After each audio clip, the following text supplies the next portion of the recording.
Ah, non. Comment déstabiliser un gars? Ça n'a aucun sens. Merci, Jasmin. J'espère que vous allez bien. Moi, je vais bien. Merci, Jasmin. C'est vraiment le fun de rentrer après toi. Comme tout le monde est comme Ouais, party! Fait que c'est cool, party. Première des choses. Est-ce qu'il y a des pères dans la salle?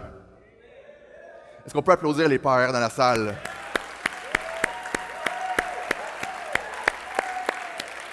Bonne fête des pères. Je veux vraiment prendre le temps de remercier tous les pères qui sont là. Merci de vous sacrifier pour vos familles, pour votre femme, pour vos enfants. Merci d'être un reflet de Jésus pour nous autres, pour les enfants. Je suis pas encore un père, moi. Je recule dans le temps, OK? Les pères, suivez-moi. Avant que vous ayez rencontré votre douce moitié, avant que vous ayez des enfants, avant même que vous ayez fini l'école, OK, on arrive là. Là, vous avez fini l'école, premier job, premier chèque de paye, puis là, vous avez votre argent pour la première fois, puis là, vous pouvez faire ce que vous voulez. Vous pouvez dépenser votre argent comme vous voulez. Puis là, vous êtes tout seul, vous n'avez pas de responsabilité, puis vous pouvez comme dépenser votre argent selon votre propre intérêt. Puis là, un moment donné, vous avez rencontré une femme, puis là, vous êtes tombé en amour avec, première chose que vous savez, alors vous êtes mariés, puis là, c'est plus votre argent. C'est plus comme là, je travaille, puis là, j'ai mon chèque de paye, puis ce chèque de paye-là, il sert juste à moi, puis je peux le dépenser comme moi je veux. Mais là, c'est notre chèque de paye, c'est notre argent, puis là, on le dépense pour le bien-être, pour le bon intérêt du couple, de la famille ensemble. Fait que là, je peux plus être juste, c'est juste moi. Puis là, après ça, vous avez des enfants, puis là, vous dites, OK, mais maintenant, c'est plus notre argent, c'est plus notre salaire, c'est plus, on dépense notre argent selon ce que nous, on croit qui est bon, selon notre bon intérêt du couple, mais maintenant, c'est selon le bon intérêt de la famille. Puis ça, c'est tough. C'est dur de faire ça parce que c'est comme ancré en nous de cette espèce de ce désir de vivre pour nous, de chercher notre propre intérêt. Ce qui fait du sens pour moi. Fait que merci les pères de faire ça. Merci de semaine après semaine de décider d'avoir même cette job un peu ingrate, des fois de prendre des décisions pour le bien de toute la famille. Ça fait pas toujours plaisir à tout le monde, mais c'est bon pour la famille.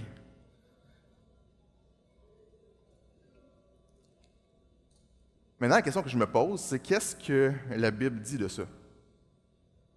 Qu'est-ce que la Bible dit de chercher son propre intérêt ou de chercher l'intérêt du bien commun? À Magog, en ce moment, on vit un peu quelque chose que vous allez vivre bientôt aussi à Sherbrooke. J'ai entendu dire qu'à Sherbrooke, le secteur de la Wellington par là-bas va être refait bientôt. C'est ça? C'est vrai? Ça va faire du bien parce que ça a comme besoin d'amour, ce secteur-là. Ben nous, c'est comme tout Magog au complet, tout le centre-ville qui a besoin d'amour. Là. Ça commence à être pas très beau, puis là, on s'est dit il faut faire quelque chose parce que Magog, ça survit en ce moment à cause des touristes. Donc si la ville est plus belle, les touristes viennent plus, puis là, Magog ferme, ça c'est triste, parce que j'habite à Magog. Donc là, la ville s'est dit, la mairesse, elle s'est dit, ben on va prendre comme 2 à 3 ans pour faire un méga chantier, un gros chantier de rénovation, puis on va tout refaire le centre-ville au complet. Puis là, il y a plein de commerçants qui sont super contents.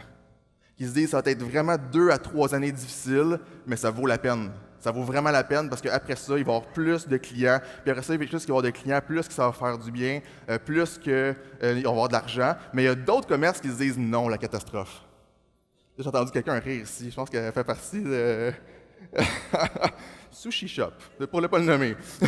Fait qu'il y en a d'autres qui se disent c'est déjà super difficile. C'est juste comme notre commerce, pas le sushi shop, là, mais d'autres commerces qui se disent on a déjà de la misère à arriver, puis si on fait des rénaux là, c'est sûr qu'on ferme. Il n'y a personne qui veut ça, il n'y a aucun propriétaire de commerce qui se dit ah ben oui, on va fermer, c'est correct. Fait que ces gens-là, eux, ils se battent comme du plus qu'ils peuvent pour pas que ce projet-là passe. Même s'ils savent que éventuellement c'est pour le bien commun. Puis là, il y a la mairesse qui doit prendre la dure décision de dire, ben, je crois que pour le bien commun, pour que tout le monde aille bien, il faut faire ça. Il y a des commerces qui vont en subir les conséquences, malheureusement. Ça dévoile vraiment quelque chose qui est dans notre cœur, ça dévoile vraiment quelque chose qui est révélé qu'on cherche tout notre propre intérêt. En quelque part, on veut notre propre intérêt. Puis même si on sait que notre propre intérêt vient à l'encontre de l'intérêt commun, bien on espère que tout le monde change d'idée pour que ce soit comme nous, on le veut. Puis aujourd'hui, on va regarder ensemble pas un court texte. Le texte, c'est l'histoire de Lazare. Et puis, Lazare, c'est un ami de Jésus. Donc, c'est un ami très proche de Jésus. C'est quelqu'un que Jésus aime beaucoup. Et puis, Lazare est malade. Et puis, il y a des gens qui envoient chercher Jésus pour que Jésus vienne guérir Lazare. Et puis là, dans cette histoire-là, il y a plein de gens qui gravitent, soit de près, soit de loin, autour de cette histoire-là. Puis chaque personne cherche son propre intérêt. Donc, on va aller lire ce texte-là ensemble. Puis là, comme je l'ai dit, je vous avertis, c'est long. C'est vraiment un long texte. Je l'ai diminué au maximum, dans le fond. Là. Je l'ai avoué au minimum que ce que je peux avoir. Mais, c'est pas grave, parce qu'il y a plein de chrétiens ici. Il y a plein de gens qui aiment lire la Bible, c'est ça? Amen. Fait que Jasmin, un matin, il me disait, ben ceux qui n'ont pas lu leur Bible, ils vont se sentir moins coupables, ils vont la lire aujourd'hui. Fait que c'est ça. Donc, sans plus tarder, Jean 11.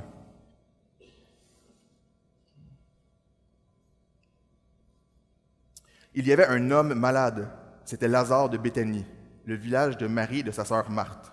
Marie était celle qui versa du parfum sur les pieds du Seigneur et qui les essuya avec ses cheveux. C'était son frère Lazare qui était malade. Les sœurs envoyèrent dire à Jésus, « Seigneur, celui que tu aimes est malade. » Donc, si on comprend bien ce qui se passe là, c'est que Lazare habite à Béthanie. Est-ce que là, ça va, vous me suivez? Béthanie, c'est bon. Béthanie, c'est une ville, c'est pas une fille. Lazare habite à Béthanie. Et puis, Lazare est malade. Le texte dit, donc Jean, l'auteur du texte, prend le temps de nous dire que Lazare, c'est un ami très proche de Jésus. À cette nouvelle, Jésus dit, « Cette maladie n'aboutira pas à la mort, mais elle servira à la gloire de Dieu, afin qu'à travers elle, la gloire du Fils de Dieu soit révélée. » Or, Jésus aimait Marthe, sa sœur et Lazare. Quand il eut appris que Lazare était malade, il resta encore 2 jours à l'endroit où il était. Puis il dit aux disciples, « Retournons en Judée. » Les disciples lui dirent, « Maître, tout récemment, les Juifs cherchaient à te lapider et tu retournes là-bas? » Jésus répondit, « N'y a-t-il pas 12 heures de jour? Si quelqu'un marche pendant le jour, il ne trébuche pas, parce qu'il voit la lumière de ce monde. Mais si quelqu'un marche pendant la nuit, il trébuche, parce que la lumière n'est pas en lui. » Donc là, en partant, il y a des gens qui viennent chercher Jésus, disent « Lazare, il est malade, est-ce que tu peux venir le guérir? » Et puis là, Jésus décide de ne pas y aller. Malaise. Il reste là. Et puis là, après un certain temps, Jésus décide, bon, ben là, je vais y aller. Et puis là, les disciples commencent à paniquer, là. Ils commencent à paniquer, comme, t'es sûr que tu vas aller là-bas, Jésus? Parce que, il n'y a pas longtemps, il y a des Juifs qui voulaient te tuer. Là, Jésus dit, oui, on y va. Jésus leur dit alors ouvertement, Lazare est mort, et à cause de vous, afin que vous croyiez... Peux-tu skipper quelque chose? C'est bon.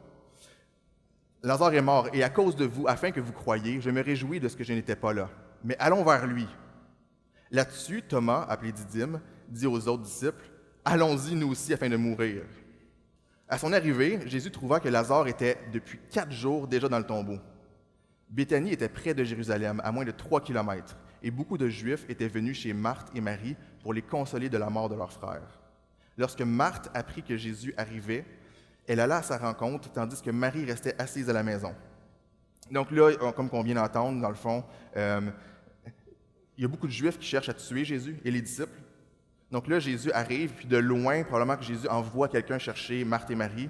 Et puis là, discrètement, il y en a une des deux qui va voir Jésus pour pas que toute la foule vienne vers Jésus. Et puis là, après ça, Marthe repart en secret rechercher Marie. Marthe dit à Jésus, « Seigneur, si tu avais été ici, mon frère ne serait pas mort. Cependant, même maintenant, je sais que tout ce que tu demanderas à Dieu, Dieu te l'accordera. » Jésus lui dit, « Ton frère ressuscitera. » « Je sais, lui répondit Marthe, qu'il ressuscitera lors de la résurrection, le dernier jour. » Jésus lui dit, « C'est moi qui suis la résurrection et la vie. Celui qui croit en moi vivra même s'il meurt. Et toute personne qui vit et croit en moi ne mourra jamais. Crois-tu cela? » Elle lui dit, « Oui, Seigneur, je crois que tu es le Messie, le Fils de Dieu qui devait venir dans le monde. » Après avoir dit cela, elle alla appeler secrètement sa sœur, Marie, en lui disant, « Le Maître est ici et te demande. » À ces mots, Marie se leva sans attendre et alla vers lui. Jésus n'était pas encore entré dans le village, mais il était resté à l'endroit où Marthe l'avait rencontré. Les Juifs qui étaient avec Marie dans la maison et qui la consolaient la virent se lever soudain et sortir. Ils la suivirent en disant « Elle va au tombeau pour y pleurer ». Donc Marie ne comprend pas qu'il faut être discrète. Elle, Jésus est là, elle se lève à part, puis tous les Juifs suivent Marie. Marie arriva à l'endroit où était Jésus. Quand elle le vit, elle tomba à ses pieds et lui dit « Seigneur, si tu avais été ici, mon frère ne serait pas mort. » Quand Jésus vit qu'elle pleurait et que les Juifs venus avec elle pleuraient aussi, il frémit en son esprit et fut troublé. Il dit « Où l'avez-vous mis? » « Seigneur, lui répondit-on, viens et tu verras. » Jésus pleura. Les Juifs dirent alors « Voyez comme il l'aimait. » Et quelques-uns d'entre eux dirent « Lui qui a ouvert les yeux de l'aveugle, ne pouvait-il pas aussi faire en sorte que cet homme ne meure pas? » Jésus, frémissant de nouveau en lui-même, se rendit au tombeau. C'était une grotte et une pierre était placée devant. Jésus dit « Enlevez la pierre !» Marthe, la sœur du mort, lui dit « Seigneur, il sent déjà car il y a 4 jours qu'il est là. » Jésus lui dit « Ne t'ai-je pas dit que si tu crois, tu verras la gloire de Dieu? » Ils enlevèrent donc la pierre de l'endroit où le mort avait été déposé. Jésus leva alors les yeux et dit « Père, je te remercie de ce que tu m'as écouté. Pour ma part, je savais que tu m'écoutes toujours, mais j'ai parlé à cause de la foule qui m'entoure, afin qu'ils croient que c'est moi qui t'ai envoyé, que c'est toi qui m'as envoyé. » Après avoir dit cela, il cria d'une voix forte « Lazare, sors !» Et le mort sortit, les pieds et les mains attachés par des bandelettes et le visage enveloppé d'un linge. Jésus leur dit « Détachez-le et laissez-le s'en aller. » Beaucoup de Juifs qui étaient venus auprès de Marie et qui virent ce que Jésus avait fait, crurent en lui. Donc, comme on a vu dans le texte,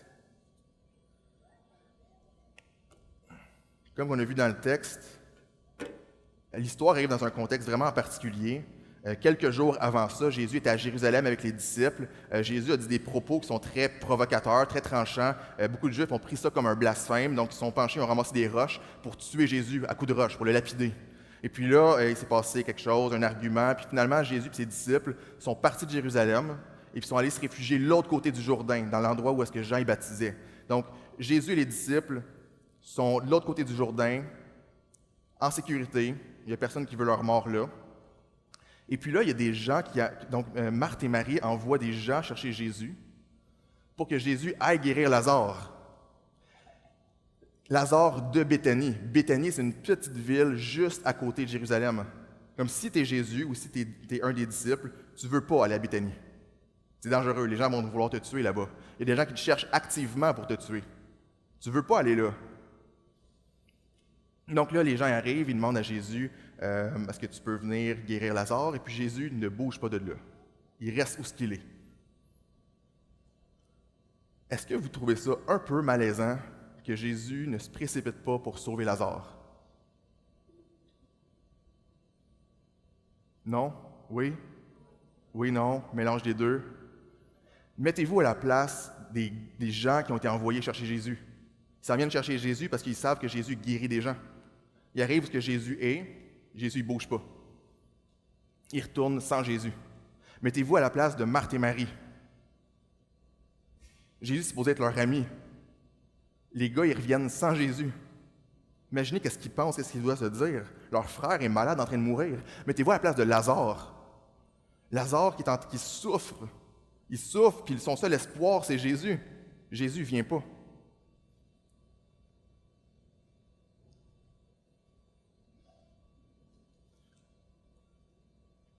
De notre point de vue, en tout cas de mon point de vue, d'un point de vue un peu détaché de l'histoire, je regarde l'histoire puis je me dis ça ne fait pas de sens. Il faut que Jésus se précipite pour sauver celui qui souffre.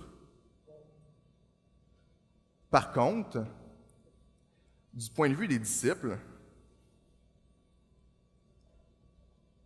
Maître, tout récemment les Juifs cherchaient à te lapider et tu retournes là-bas. Du point de vue des disciples, ça ne fait aucun sens que Jésus veuille retourner là-bas. Les disciples ne semblaient pas avoir de problème parce que Jésus n'y allait pas. Ils disaient « Ah, c'est normal, on va mourir si on va là-bas. » Mais là, Jésus, comme 2 jours plus tard, quand Jésus décide d'y aller, ils disent « Ben non, on ne peut pas faire ça. » Donc, de notre point de vue, ça ne fait aucun sens que Jésus n'y aille pas pour guérir un homme qui souffre. Du point de vue des disciples, ça ne fait aucun sens que Jésus les amène directement dans la gueule du loup. Du point de vue des sœurs, « Seigneur, si tu avais été ici, mon frère ne serait pas mort. » C'est un reproche. Du point de vue des sœurs, c'est « Jésus, tu aurais dû être là. Tu aurais dû être là. » Puis du point de vue de Jésus, cette maladie n'aboutira pas à la mort. mais elle servira à la gloire de Dieu, afin qu'à travers elle, la gloire du Fils de Dieu soit révélée. Hey, amen.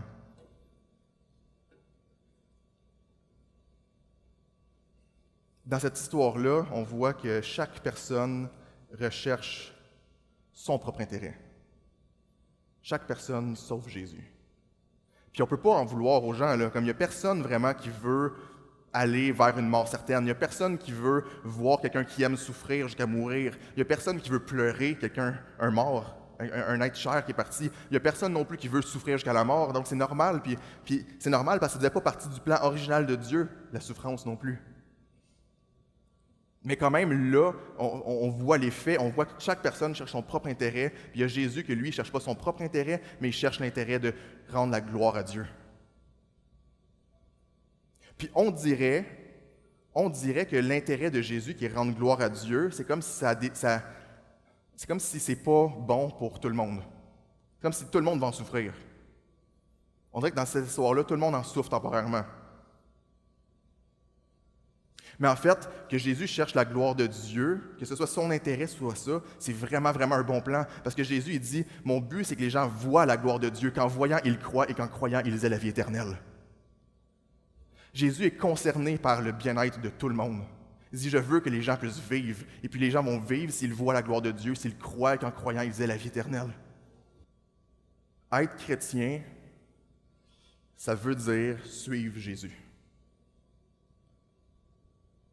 Au tout début, Jésus est allé voir des disciples, puis il les a invités. Suivez-moi, suivez-moi, je vais faire de vous des pêcheurs d'hommes. Puis là, les disciples ont commencé à suivre Jésus. Puis là, ils sont rendus à 12 disciples qui suivent Jésus tout le temps. Puis être un disciple de Jésus, ça veut dire suivre Jésus. Même quand Jésus semble nous amener directement dans la gueule du loup. Même quand ça fait peur. Donc Jésus choisit de retourner en Judée. Et puis ça semble pas faire l'affaire des disciples, même que Thomas il est comme allons-y, on va tous mourir nous aussi. Pour lui, c'est clair, il n'y a pas une autre option, on s'en va là-bas, on meurt. Et puis là, Jésus répond quelque chose qui semble être comme une réponse un peu philosophique, vague, mais qui en fait vraiment, vraiment beaucoup de sens. N'y a-t-il pas 12 heures de jour? Si quelqu'un marche pendant le jour, il ne trébuche pas, parce qu'il voit la lumière de ce monde. Mais si quelqu'un marche pendant la nuit, il trébuche, parce que la lumière n'est pas en lui. Donc Jésus est en train de dire aux disciples, la lumière va durer un moment, puis après ça ne sera plus là. Il faut en profiter pendant que la lumière est là pour marcher dans la lumière. La lumière est là juste un moment. Un jour, la lumière ne sera plus là. Puis aussi, ce que Jésus dit, c'est qu'il y a une possibilité que la lumière, un jour, habite en vous. Parce que la lumière n'est pas en lui. Et c'est le même Jésus qui, juste un peu auparavant, a dit aux disciples, « Je suis la lumière du monde. Celui qui me suit ne marchera pas dans les ténèbres, mais il aura au contraire la lumière de la vie. » C'est Jésus qui dit, « C'est moi la lumière du monde. » Jésus est en train de dire aux disciples, « La lumière est là pour un moment. La lumière ne va pas être ici pour toujours. » Jésus est en train de prophétiser sur le fait qu'il ne sera pas toujours là, que Jésus va partir. Mais Jésus est aussi en train de prophétiser sur le fait qu'un jour, la lumière va habiter en vous. Il y a une possibilité, du moins. Mais Jésus dit « marchez dans la lumière ». Une autre chose qui est super intéressant, pour nous, on peut facilement passer à côté, mais pour un Juif, par contre, du Moyen-Orient à l'époque de Jésus, c'est très évident. Jésus est en train de reprendre les paroles que Dieu a prononcées à travers le prophète Jérémie. « Écoutez et prêtez l'oreille, ne soyez pas orgueilleux, car c'est l'Éternel qui a parlé. Rendez gloire à l'Éternel, votre Dieu, avant qu'il ne fasse venir les ténèbres, avant que vos pieds ne se blessent sur les montagnes la nuit tombée. Vous attendrez la lumière, mais il l'aura changée en ombre de la mort. Il instaurera d'épaisses ténèbres. » Dis, rendez gloire à l'Éternel, soyez pas orgueilleux, rendez gloire à l'Éternel. Pendant que le jour est là, rendez gloire à l'Éternel. Si vous n'écoutez pas cela, je pleurerai en secret, à cause de votre orgueil. Mes yeux pleureront abondamment. Ils verseront des larmes parce que le troupeau de l'Éternel sera amené prisonnier.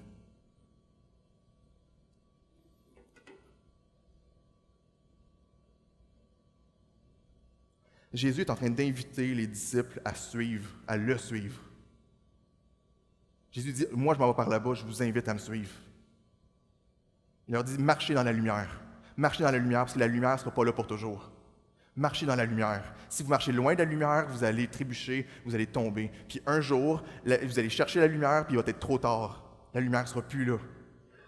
Donc, oui, dans les paroles du prophète Jérémie, c'était une prophétie assez actuelle pour leur époque. Donc, une prophétie qui disait, le prophète disait, repentez-vous, sinon vous allez être amenés en esclavage. Mais maintenant, Jésus reprend ça en disant, c'est une prophétie pour la fin des temps aussi.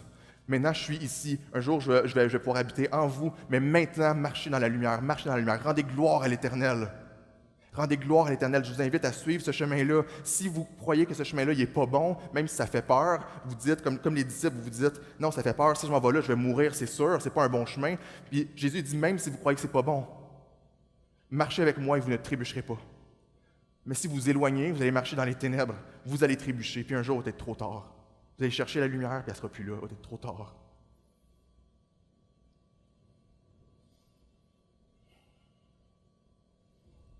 Le chemin que Jésus a choisi d'emprunter, c'était le chemin qui rendait gloire à Dieu. Et c'est le chemin qui nous invite à suivre.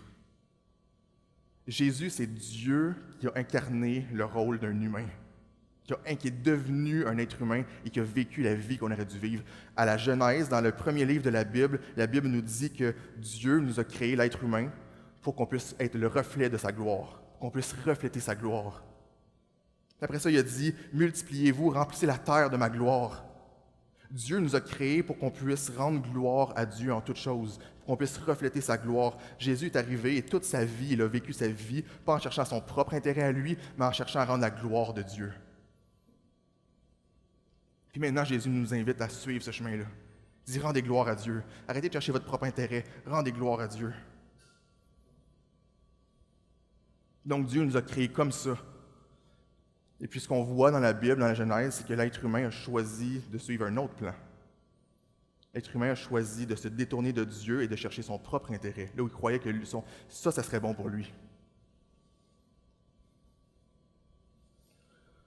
Et puis Dieu avait déjà averti l'être humain que si l'être humain se détourne de Dieu, certainement il mourra. Donc ce qui est arrivé, et puis on ne peut pas continuer le texte sans être allé exactement là. Il ne faut pas manquer ça. Dieu a maudit la terre et l'être humain, et tout ce qui se trouve sur la terre, à cause que l'être humain a choisi un autre plan que Dieu. Dieu a dit, vous voulez aller là? Vous voulez aller loin de moi dans les ténèbres? Bien, je vous abandonne à ça. Vous êtes maudits. Donc la Bible, je sais que ce n'est pas une super nouvelle, ce n'est pas un pep talk de feu là, ce matin, mais c'est ce que la Bible dit, c'est ce que Dieu dit. Il dit, l'être humain est maudit. La conséquence de ça, c'est que vous allez souffrir, puis vous allez mourir. C'est inévitable. Inévitable. Lazare, il méritait de souffrir et de mourir. Selon Dieu, c'est ça. Lazare mérite de souffrir et de mourir. Les disciples méritent de souffrir et de mourir. Marthe et Marie méritent de souffrir et éventuellement de mourir. Vous et moi, on mérite de souffrir et de mourir. Le salaire du péché, c'est la mort.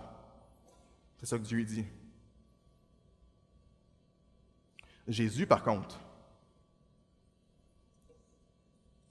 ne méritait pas de mourir, ni de souffrir, ni de mourir. Pourtant, à la fin du livre de Jean, on voit Jésus se faire arrêter dans le jardin de Gethsémani. On voit Jésus souffrir, se faire fouetter, enchaîner, insulter, cracher au visage, se faire battre à un tel point qu'il n'était même plus reconnaissable, se faire clouer sur une croix et souffrir jusqu'à en mourir.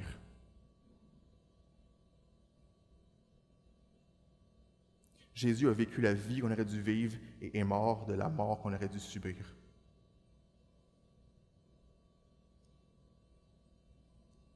Lazare méritait de souffrir et de mourir. Pourtant, il est revenu à la vie.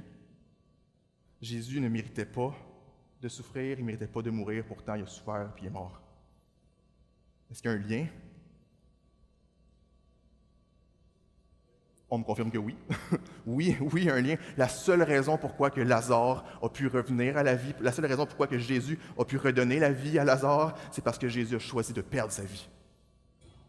Jésus est mort pour que Lazare puisse vivre. Jésus est mort pour que vous et moi, on puisse vivre. C'est extraordinaire.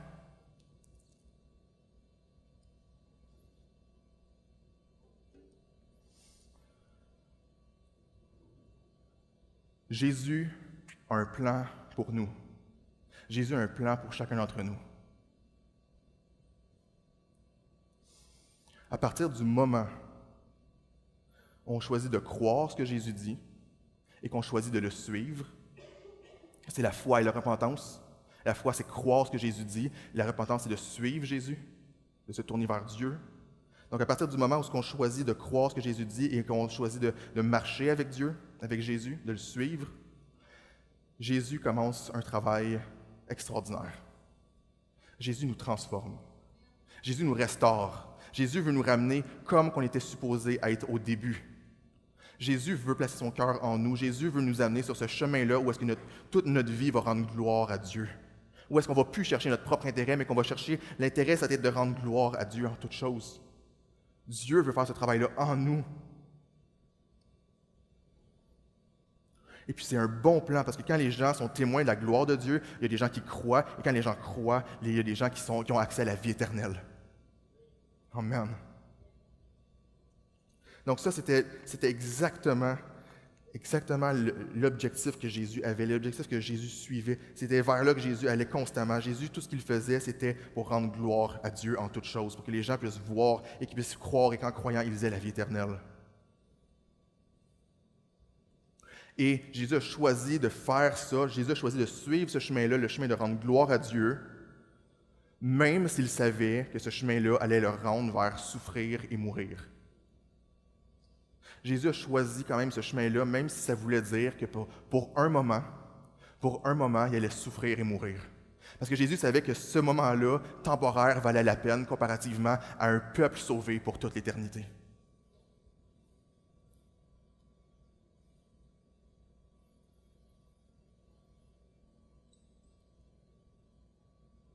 Ça, c'était le cœur de Jésus. Un cœur où est-ce qu'il dit « Souffrir pour un moment, c'est rien comparativement à tous ces gens-là que j'aime qui soient sauvés. » Jésus veut placer ce cœur-là en nous. La question que je vous pose ce matin, est-ce que nous, on est prêts à souffrir pour un moment pour que plusieurs soient témoins de la gloire de Dieu et soient sauvés? Êtes-vous prêts à souffrir pour que des gens soient témoins de la gloire de Dieu dans vos vies et qu'ils soient sauvés? Dans cette histoire-là, dans l'histoire de Lazare, tous les gens qui ont choisi de suivre Jésus ont souffert pendant un moment. Lazare, ses sœurs, ses amis, les disciples. Lazare a souffert jusqu'à la mort. Les sœurs ont souffert de la perte de leur frère. Ils l'ont pleuré pendant 4 jours. Ses amis aussi, la même chose. Les disciples ont souffert de dire « J'ai tellement peur. Je m'en vais là-bas, moi, là. On suit Jésus, on s'en va là-bas pour de vrai, là. On va mourir. » Puis peut-être que c'est votre cas ce matin. Peut-être que vous êtes ici ce matin et vous êtes exactement là où est-ce qu'eux étaient. Peut-être que Dieu vous appelle à prendre un chemin qui ne fait aucun sens pour vous. Peut-être que Dieu vous appelle à aller à quelque part, que vous dites, si je m'en vais là, c'est sûr que ça ne marche pas, tout tombe. Soit que je meurs, soit que je perds ma job, ou soit que je n'arriverai pas financièrement, ça ne fait pas de sens. Dieu, tu ne peux pas me demander ça. Ça fait peur, puis vous avez peur. Puis vous avancez, puis vous êtes là, je ne sais pas si je devrais continuer. Ou peut-être qu'au contraire, vous vivez une épreuve hyper difficile en ce moment. Super difficile, puis vous criez à Jésus, puis Jésus ne répond pas. Jésus est silencieux. Puis vous dites, probablement que Jésus ne m'aime pas. Parce que si Jésus m'aimait, il courrait pour venir me sauver. Puis je sais que les épreuves sont difficiles. Puis s'il y a une personne qui est bien placée pour savoir qu'une épreuve c'est difficile, c'est Jésus. Jésus a souffert plus que tout le monde ici et lui a véritablement souffert injustement. Donc je ne suis pas en train de dire que nos souffrances c'est rien du tout, pas du tout. Les souffrances c'est difficile. Marcher avec Jésus c'est difficile. Mais je vous encourage à écouter l'avertissement de Jésus. N'y a-t-il pas 12 heures de jour? Si quelqu'un marche pendant le jour, il ne trébuche pas, parce qu'il voit la lumière de ce monde. Mais si quelqu'un marche pendant la nuit, il trébuche parce que la lumière n'est pas en lui. Si Jésus est en train de vous inviter à vous rendre à côté de Jérusalem, là où il y a plein de gens qui cherchent à vous tuer, puis vous dites que ça ne fait aucun sens, Jésus il vous dit, marchez avec moi, marchez dans la lumière, marchez dans la lumière. Si vous marchez dans la lumière, vous n'allez pas trébucher. C'est difficile, mais marchez avec moi. Si vous vous éloignez, vous allez vous éloigner de la lumière, vous allez arriver dans les ténèbres, puis vous allez trébucher, c'est sûr.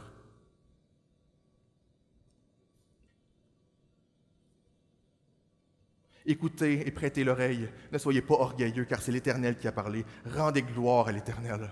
Cherchez pas votre propre intérêt. Pensez pas que votre plan est meilleur que celui de Dieu. Ne soyez pas orgueilleux. Rendez gloire à l'Éternel, votre Dieu, avant qu'il ne fasse venir les ténèbres. Avant que vos pieds ne se blessent sur les montagnes la nuit tombée. Vous attendrez la lumière, mais il l'aura changée en ombre de la mort. Il instaurera d'épaisses ténèbres. Si vous n'écoutez pas cela, je pleurerai en secret, à cause de votre orgueil. Mes yeux pleureront abondamment. Ils verseront des larmes parce que le troupeau de l'Éternel sera amené prisonnier. Jésus nous fait le même appel. Il dit, marchez dans la lumière. Ne soyez pas orgueilleux, mais cherchez à rendre gloire à Dieu en toutes choses. Marchez dans la lumière. Et vous ne trébucherez pas. Mais si vous décidez que votre plan est meilleur que le mien, puis vous voulez partir, il dit, je vais pleurer. Je vais pleurer abondamment parce que je sais qu'est-ce qui vous attend là-bas. Je vais verser des larmes en secret, mon cœur va être brisé parce que je vous aime, puis je ne veux pas que mon peuple soit amené prisonnier pour toujours. Je veux que mon peuple soit dans ma présence avec moi pour toujours.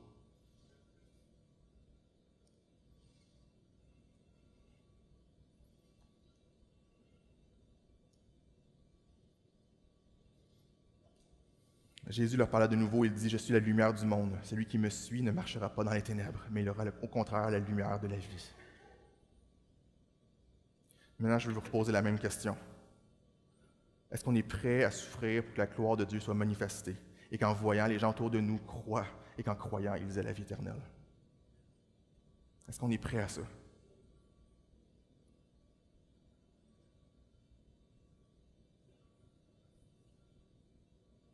J'ai souvent l'impression qu'il y a plein de gens dans l'Église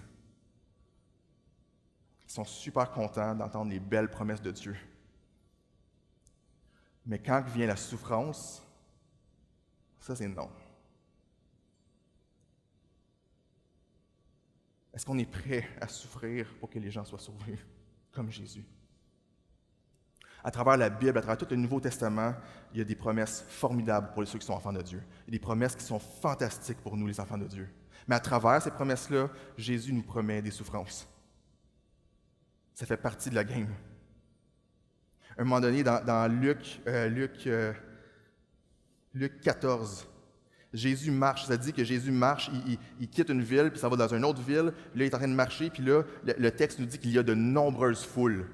Pas une foule, pas comme beaucoup de gens, là. De nombreuses foules, plusieurs foules. C'est comme c'est du monde, ça. Là. Il y a beaucoup, beaucoup de gens qui suivent Jésus. Là, Jésus choisit de s'arrêter, se retourner de bord et dire, « Voulez-vous vraiment me suivre? Est-ce que vous voulez vraiment me suivre? Avez-vous calculé le coût avant de me suivre? Parce que ça coûte cher. Il faut que vous soyez prêts à abandonner votre famille. Il faut que vous soyez prêts à tout laisser derrière. Il faut que vous soyez prêts à prendre votre croix pour me suivre. » Puis il termine tout doucement en disant, « Ainsi donc, aucun de vous, à moins de renoncer à tout ce qu'il possède, ne peut être mon disciple. » Comme Jésus n'était pas impressionné parce qu'il y avait beaucoup de gens qui le suivaient. Jésus, il se retourne et leur dit, « Est-ce que vous avez vraiment calculé? Comme je ne veux pas juste une grande foule. Je ne veux pas juste plein de monde à l'Église. Je veux des gens qui ont choisi de renoncer à tout ce qu'ils possèdent pour me suivre. Est-ce qu'on a choisi de renoncer à tout ce qu'on possède pour suivre Jésus? » Encore une fois, je sais que ce n'est pas le meilleur pep talk de Acts 21, mais c'est les paroles de Jésus.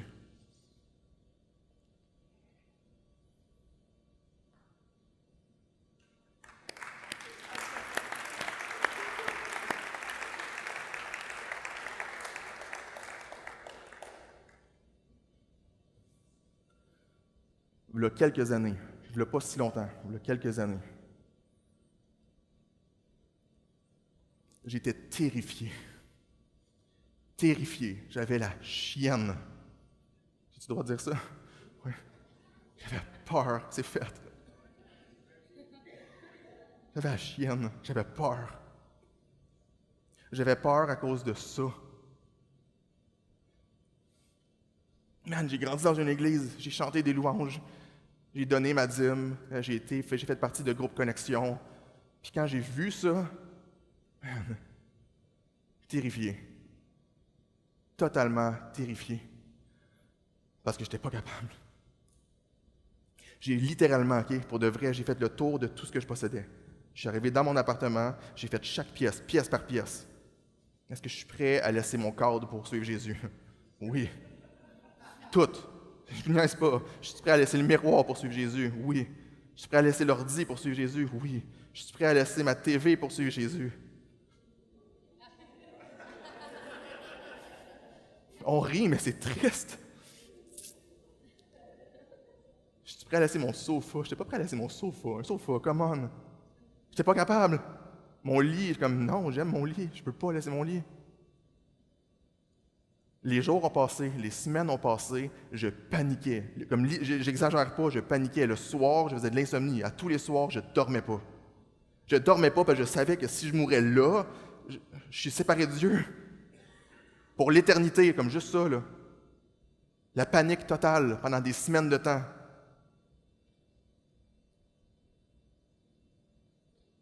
Puis au bout de quelques semaines, je retourne me coucher, pas capable de dormir, la panique commence, l'angoisse qui s'empare de moi, puis là, je suis plus capable. Plus capable. Puis là, je crie à Dieu, je dis, Dieu, là, je veux vouloir tout abandonner pour te suivre. Je veux pas, mais je veux vouloir tout abandonner pour te suivre. Je veux être capable de dire je t'aime, mais là, je t'aime pas. Je suis pas capable de t'aimer, je sais même pas t'es qui, je comprends pas, je comprends rien. Je veux dire je t'aime, je veux vouloir t'aimer, je veux vouloir tout abandonner pour te suivre, je suis pas capable. Puis je panique. Si c'est vrai que tu es Dieu, si c'est vrai que tu m'aimes, c'est vrai que tu peux faire des miracles, fais un miracle maintenant avec moi parce que là, je suis à bout, j'ai tout essayé. Puis je vous le promets, c'est vrai. Cette nuit-là, j'ai dormi comme un bébé. Je me suis endormi, paf. Je me suis réveillé avec une paix que je n'avais jamais vue de toute ma vie. Je n'avais jamais ressenti ça. Je me suis réveillé en paix totalement. J'ai fait le tour de chaque pièce. J'ai dit oui à tout. Tu peux tout prendre. J'ai dit, Jésus, même si tu prends ma femme, là, si tu me l'enlèves, je choisis de croire que tu es un bon Dieu quand même. Ça, je veux juste que ce soit clair, ça, c'est pas Super Simon, OK? C'est pas l'histoire de Super Simon qui a vaincu ses peurs. C'est l'histoire de Super Simon qui était enchaîné à tous ses biens matériels, enchaîné à tout ça, puis qui était incapable de rien faire. C'est l'histoire de Jésus qui est venu sauver un faible. Si c'est votre cas ce matin, si vous voyez ça vous aussi, puis vous capotez, vous paniquez parce que vous n'êtes pas capable, man, je vous invite à vous repentir. Je vous invite à la repentance, à juste dire Dieu, en ce moment, clairement, c'est pas toi mon Dieu, mais je veux que ce soit toi mon Dieu. J'ai besoin que tu me délivres. J'ai besoin que tu me délivres de Pharaon en ce moment. En ce moment, je suis prisonnier de Pharaon, puis je ne peux pas garder le chemin de sortir, mais si toi, tu peux m'enlever de là, viens me chercher. J'ai besoin d'un sauveur. La bonne nouvelle, c'est que Jésus peut faire des miracles. Il veut faire des miracles. Il a fait des miracles dans ma vie, il a fait ce miracle-là dans ma vie, il a fait ces miracles-là dans la vie de plein de gens ici, puis Jésus veut faire ce miracle-là dans la vie de plein de gens qui sont ici aussi.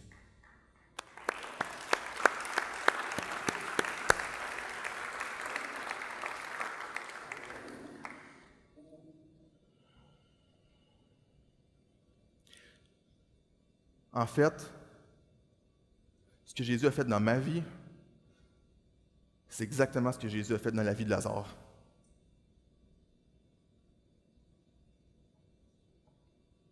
Prochaine slide, s'il vous plaît. Après avoir dit cela, il cria d'une voix forte, « Lazare, sors !» Et le mort sortit, les pieds et les mains attachés par des bandelettes et le visage enveloppé d'un linge. Jésus leur dit, « Détachez-le et laissez-le s'en aller. » Beaucoup de Juifs qui étaient venus auprès de Marie et qui virent ce que Jésus avait fait crurent en lui. Moi, j'étais pris dans la tombe. Pris. Je ne pouvais rien faire. Jusqu'à temps que je crie à Jésus, puis que Jésus dit « Simon, sors !» Puis là, je suis sorti, mais j'étais encore pris, je voyais rien, j'avais les mains et les pieds attachés, j'avais une bandelette devant mes yeux, je voyais rien, puis j'étais pas capable de rien faire parce que j'étais attaché. La Bible nous dit qu'il y a vraiment un monde spirituel, il y a vraiment des esprits mauvais qui nous gardent attachés. Là, j'étais attaché à mes biens, j'étais pas capable. Et puis Jésus a dit, détachez-le et laissez-le s'en aller. Et quand Jésus parle, ça arrive.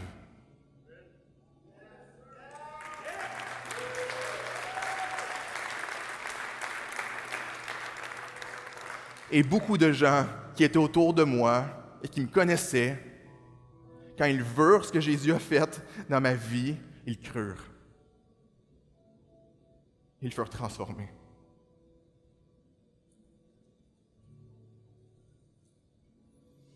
Est-ce qu'on est prêt à souffrir pour un moment, pour que les gens voient la gloire de Dieu, qu'ils croient et qu'il ait la vie éternelle?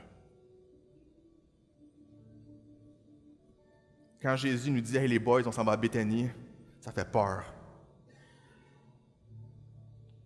Mais je vous garantis que les gens, les disciples, ont été témoins de la gloire de Dieu et qu'eux-mêmes ont été tellement transformés. Ils ont vu quelqu'un revenir à la vie.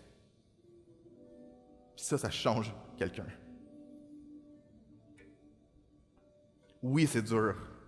Oui, c'est dur. Est-ce que ma vie est facile, là? Non, ma vie est dure. Mais j'estime que les souffrances du moment présent ne sont pas dignes d'être comparées à la gloire qui va être révélée pour nous. J'estime que les souffrances du moment présent ne sont pas dignes d'être comparées à la gloire qui va être révélée pour nous. Man.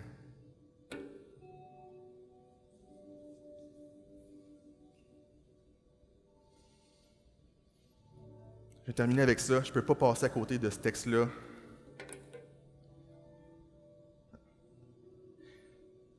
Sans démontrer que ce que Jésus a fait avec Lazare, oui, c'est la même chose qu'il a fait avec nous. C'est comme un peu une image prophétique, mais c'est surtout une image prophétique de sa mort et de sa résurrection.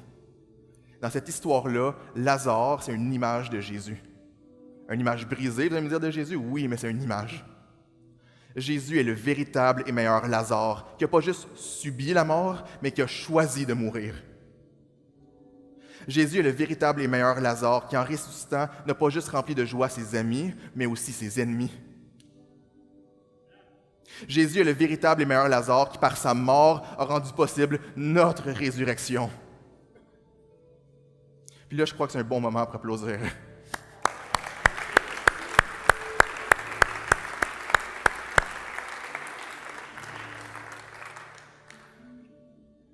Dieu nous appelle tout le temps à faire des choses qui sont impossibles, constamment, constamment.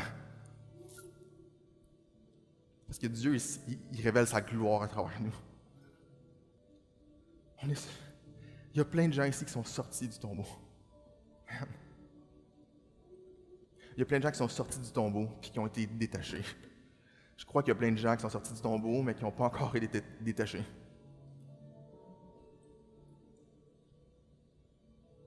Criez à Jésus. Criez à Jésus.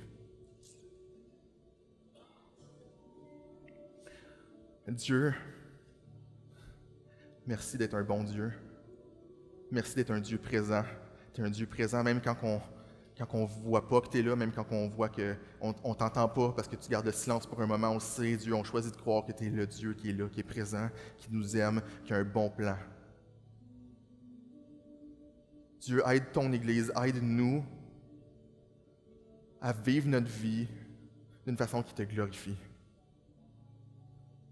On a besoin que tu fasses ce changement-là. On veut ce nouveau cœur-là en nous, que ce cœur-là puisse nous changer, nous transformer à un point tel qu'on ne cherche plus notre propre intérêt, mais qu'on cherche à te rendre gloire. Merci Dieu de faire ça en nous.